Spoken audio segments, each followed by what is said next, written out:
ప్రభు నామంలో మీ అందరికీ వందనాలండి. 5వ అంశానికి మనం వచ్చేసాం. ఈ 5వ అంశంలో ప్రార్థనకు కలిగే అవరోధాల గురించి మనం నేర్చుకోబోతున్నాం. అంటే ప్రార్థనకు ఏవి ఆటంకాలుగా ఉన్నాయో మనం నేర్చుకునే ముందు విలాప వాక్యాలు అనే గ్రంథంలో 3వ అధ్యాయం 44వ వచనాన్ని ఒక్కసారి జ్ఞాపకం చేసుకొని ముందుకు వెళదాం. అక్కడ ఏమని రాయబడిందంటే, భక్తుడు చెప్తున్నాడు, మా ప్రార్థన మీ యొద్దకు, దేవునితో మాట్లాడుతున్నాడు, నా ప్రార్థన నీ యొద్దకు చేరకుండా నీవు మేఘము చేత నిన్ను కప్పుకొని ఉన్నావు అన్నాడు. అంటే దేవుడు వినకుండా కప్పుకోవడం అనేది భక్తుడు గ్రహించాడు. ఇది అలా మనసులో పెట్టుకోండి. ఈ మాట విన్నప్పుడు నాకు చాలా బాధ, భయం కూడా వేసింది. సో దేవుడు వినకూడదని నిర్ణయించుకున్నాడేమో అని నాకు ఆ మాటలో భావం అర్థమైంది. ఇది ఎలా ఉండనివ్వండి. ఏమిటి ప్రార్థనకు అవరోధాలు, ఆటంకాలు ఏమిటి? అవరోధాలు లేదా ఆటంకాలు ఏమిటి అన్నది మనం పరిశీలన చేస్తూ వెళ్దాం. మొదటిగా, వ్యక్తిగత పాపం ప్రార్థనకు ఆటంకంగా ఉంది. దేవుని భయం లేకపోవడం ప్రార్థనకు ఆటంకంగా ఉంది. ఆత్మీయ గర్వం ప్రార్థనకు ఆటంకంగా ఉంటుంది. క్షమించలేని తనం ఇతరులను, అది కూడా ప్రార్థనకు ఆటంకంగా ఉంటుంది. పరిచర్య సంబంధమైన వ్యతిరేకత, దేవుని పనిలో వ్యతిరేకంగా వ్యవహరించడం, అది కూడా ప్రార్థనకు ఆటంకంగా ఉంటుంది. ప్రయాణాలు ఎక్కువగా పెట్టుకోవడం, ఎక్కువగా పని భారం పెట్టుకోవడం కూడా ప్రార్థనకు ఆటంకంగా ఉంటుంది. ఇంకా సామాజిక సంబంధాలలో అనవసరమైన విషయాల్లో కల్పించుకోవడం, గొడవలు వగేరా వంటివి కూడా ప్రార్థనకి ఆటంకంగా ఉంటాయి. సరిగ్గా లేని కుటుంబాలు కూడా, కుటుంబాల్లో అలజడులు, అవకతవకలు, గందరగోళ పరిస్థితులు, ఇలాంటివి కూడా ప్రార్థనకి ఆటంకంగా ఉంటాయి.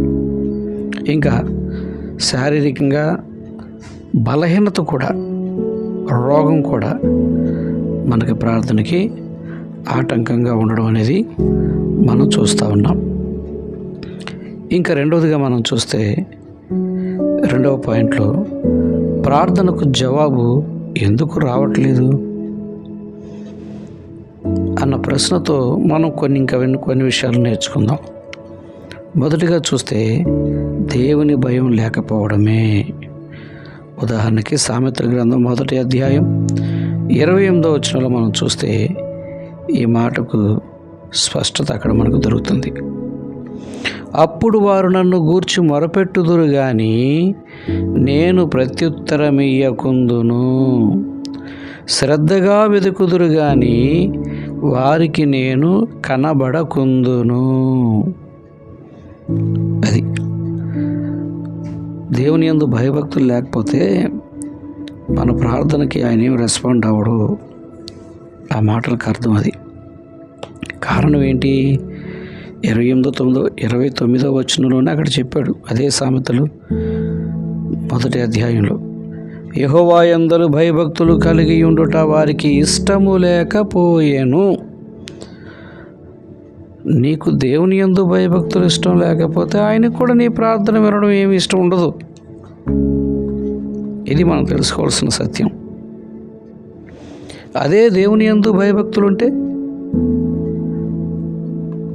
ఎలా వ్యవహరిస్తామో తెలుసా? మనం ఎవరూ లేని చోట్లలో కూడా, ఎవరూ చూడని ప్రాంతాల్లో కూడా మనం తప్పు చేయడానికి భయపడతాం. ఇక్కడ ఎవరు లేరులే అని తప్పు చేయడానికి మనం తెగించాం. కారణం ఏంటో తెలుసా? ఆకాశమందున్న దేవుడు మనల్ని అందరినీ చూస్తున్నాడు. ఆయన కంటికి ఏది కూడా మరుగై ఉండదు అన్న భయము. దీనికి ఒక మంచి మాదిరి యవనస్తుడు యోసేపును మనం చూడొచ్చు. తనకి అన్ని రకాలుగా అవకాశాలున్నా, ఎవరికి ఏ విషయం బయటికి తెలియనటువంటి పరిస్థితులున్నా, పెద్దవాళ్లే తన పక్షంగా ఉన్నా అతడు తప్పు చేయడానికి భయపడ్డాడు. కారణం దేవుని యందు భయభక్తులు కలిగి ఉండడమే. ఇందులో మూడవదిగా మనం చూస్తే పరిశుద్ధ జీవితం లేకపోవడం, పశ్చాత్తాప మనసు లేకపోవడం కూడా ప్రార్థనకి ఆటంకాలే.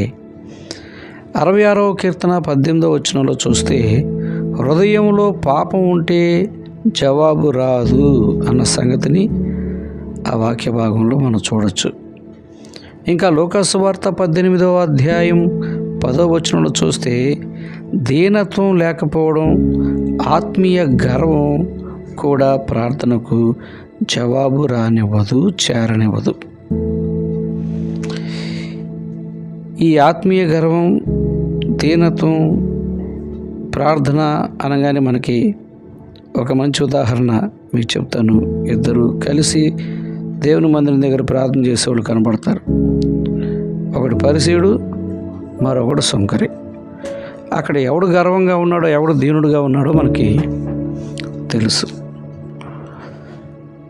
ఇక దాని గురించి మనం లోతుగా వెళ్ళవలసిన అవసరం లేదు. ఇకపోతే యాకోబు పత్రికలో 1వ అధ్యాయం 6వ వచనంలో చూస్తే అవిశ్వాసం కూడా ప్రార్థనకు ఆటంకంగా ఉంటుంది. ఉదాహరణకి మార్కు సువార్త 11వ అధ్యాయం 22వ వచనంలో అందుచేత మీరు ప్రార్థన చేయనప్పుడు అడుగు వాటినెల్లా పొంది ఉన్నామని నమ్ముడి అన్నాడు. నమ్మకం లేకపోయినా, విశ్వాసం లేకపోయినా ప్రార్థన ద్వారా మనం ఎలాంటి జవాబు పొందలేము. మన ప్రార్థన దేవుని సన్నిధికి చేరదు. అదే యాకోబు పత్రిక 5వ అధ్యాయం 15వ వచనంలో చూస్తే విశ్వాస సహితమైన ప్రార్థన రోగిని స్వస్థపరుస్తుంది. విశ్వాసం ఉంటే జవాబు దొరుకుద్ది, అది దాని ఉద్దేశం. ఇకపోతే 4వ విషయం మనం చూస్తే ప్రార్థనకు ఆటంకం, అవరోధాలు ఏంటంటే ధనాపేక్ష. ప్రార్థనకు ఆటంకం. యాకోబు పత్రిక 4వ అధ్యాయం 3వ వచనంలో మీరు అడిగినను మీ భోగముల నిమిత్తము మీరు అడుగుతున్నారు, మీ భోగాలు వినియోగించడానికై దురుద్దేశంతో మీరు అడుగుతున్నారు, కాబట్టి మీకేమీ దొరకటలేదు అన్నాడు.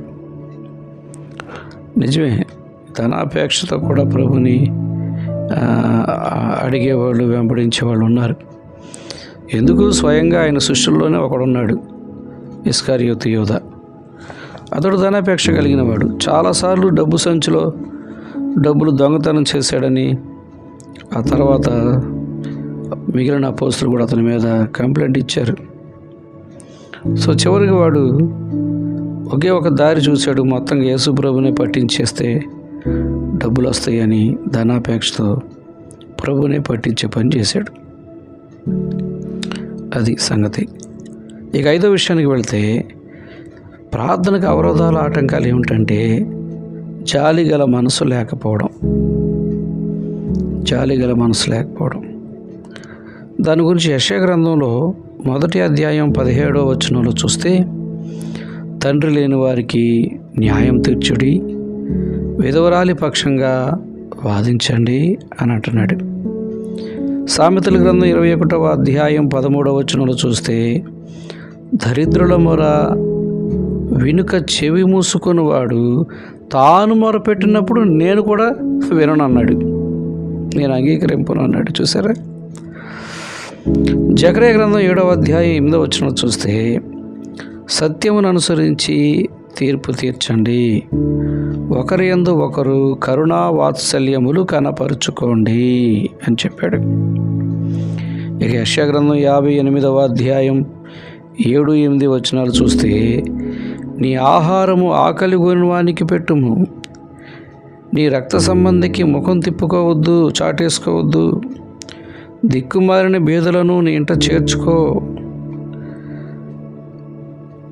వస్త్రహీనుడు నీకు కనబడినప్పుడు వాడికి ఏదైనా వస్త్రములు ఇవ్వు అంటూ జాలిగల మనసు కలిగి ఉండాలని దేవుడు ప్రోత్సహిస్తూ ఉండడం మనం చూస్తూ ఉన్నాం. ఆ జాలిగల మనసు లేకపోతే అది మన ప్రార్థనలు ఆటంకాలుగా ఉంటాయి మన ప్రార్థనకు అవి, ఆ మనసు లేకపోవడం. ఇంకా 6వదిగా మనం చూస్తే ప్రార్థనకి ఆటంకాల అవరోధాలు ఏంటంటే అతిగా తినడం. తిండిపోతులు పేకల దాకా తింటారు, అరక్క నడుస్తారు. ఎక్కువగా తింటే ఏంటంటే వాళ్ళకి శరీరం సోమరితనాన్ని తీసుకెళ్ళిపోతుంది, ప్రార్థన చేయలేరు. ఉదాహరణకి హోషేయ గ్రంథం 13వ అధ్యాయం 6వ వచనంలో చూస్తే, తరువాత వారికి ఆహారం దొరికినప్పుడు వారు తిని తృప్తి పొంది గర్వించి నన్ను మర్చిపోయారు అంటున్నాడు దేవుడు. బాగా తిని తృప్తి చెందాక ఇక దేవుడిని మర్చిపోతారు. సంఘాల్లో ఉపవాస ప్రార్థనలు అందుకే గట్టిగా పెట్టాలి, కానీ ఉపవాస ప్రార్థన అవ్వగానే మళ్ళీ గట్టిగా పెడుతున్నారు, దెబ్బతో మళ్ళీ పరిస్థితి ఎలాగో మారుతుంది. సరే మొత్తానికి అతిగా తినడం, తిండి మీద దృష్టి పెట్టడం అంత మంచిది కాదు. అది ప్రార్థనకి అవరోధాలు, ఆటంకాలుగా ఉంటాయి. ఉదాహరణకి మార్క్స్ వార్త 13వ అధ్యాయం 33వ వచనంలో చూస్తే, జాగ్రత్త పడమంటున్నాడు ప్రభు, మెలకుగా ఉండండి అంటున్నాడు, ప్రార్థన చేయమంటున్నాడు. దినములు చెడ్డవి, రాకడ దినాలు. ఈ దినాల్లో బాగా తింటే ఏమొస్తుందంటే బాగా బద్ధకం వస్తుంది, నిద్ర వస్తుంది, సోమర్థనం వస్తుంది. ఇకపోతే 7వ విషయానికి వెళ్తే, ప్రార్థనకు ఆటంకాల అవరోధాలు ఏమిటాయంటే విధేయత లేకపోవడం. ఉదాహరణకి ఇర్మియా గ్రంథం 11వ అధ్యాయం 8వ వచనంలో చూస్తే, వారు తమ దుష్ట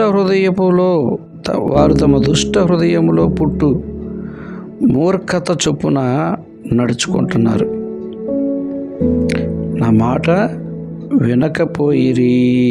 దేవుని మాట వినడం లేదు, వారికి నచ్చినట్టుగా నడుచుకుంటున్నారు, వారి హృదయానుసారంగా నడుచుకుంటున్నారు, హృదయంలో ఉన్న దుష్ట ఆలోచనలు చొప్పున నడుచుకుంటున్నారు. నా మాటకు చెవియొగ్గి వారు వినకపోయిరి అంటే విధేయత చూపకపోవడం కూడా ప్రార్థనకు ఆటంకంగా ఉంటుంది. చివరిగా 8వది మనం చూస్తే, చింతలు, విచారాలు కూడా ప్రార్థనకి ఆటంకంగా ఉంటాయి. నువ్వే విచారంతో ఉండే, చింతతో ఉంటే ప్రార్థన ఎలా నడుస్తుంది? అన్ని పనులు పెట్టుకుంటే ప్రార్థన ఎక్కడ జరుగుతుంది? ఎట్ట కూర్చోగలుగుతావు? ఇది మనకు అర్థం కావాలంటే చక్కగా లూకాసు వార్త 10వ అధ్యాయం 41వ వచనం నుంచి మనం చూస్తే, మార్తా మరియల సందర్భం. మరియ చక్కగా కూర్చుంది ప్రశాంతంగా ప్రభు పాదాల దగ్గర. మార్తా ఎక్కువ పని పెట్టుకుంది. ఎక్కువ పని పెట్టుకోవడం వల్ల కూర్చోలేకపోయిందని